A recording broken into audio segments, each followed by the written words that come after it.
If you cannot control your emotion, you cannot control your money. Sir, may tanong ako, sir. Kasi if comes on the business po, it's very good. Okay naman yung presentation. And iba siya dun sa mga dating napakinggan ko din. But here's my personal question to you, sir. Ano yung bagay na natutunan mo when it comes handling finances or money? Nung panong may other business ka, tas yung ngayon, sir. Anong parang kumbaga naging realization mo when it comes to handling your finances? Ganyan. Maganda yung tanong mo. May maturity kasi when it comes to money. So, pag baguhan tayo sa pera, lahat impulsive tayo. Tama rin. So, gusto natin may experience, bili dito, bili doon. Parang ganito yan. If you cannot control your emotion, you cannot control your money. Diba, minsan may gusto tayong bilhin. Teka, hinga-hinga muna. Bibili ko na ba ito? Hindi. Baka hindi paligid.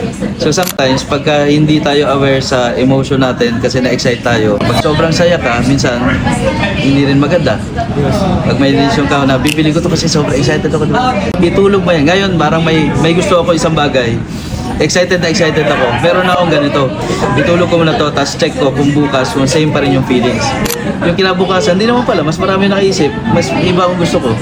Dati-rati, pag may gusto ako, impulsive, dapat makuha agad yan. Dapat magawa ng paraan yan. Dapat makuha ko na yan, akin na yan. Ngayon, meron ng sinasabi na, gustong-gusto ko yan, pero sige, itulog ko muna na isang tulog lang. So, simple lang. Isa lang sa natunan ko.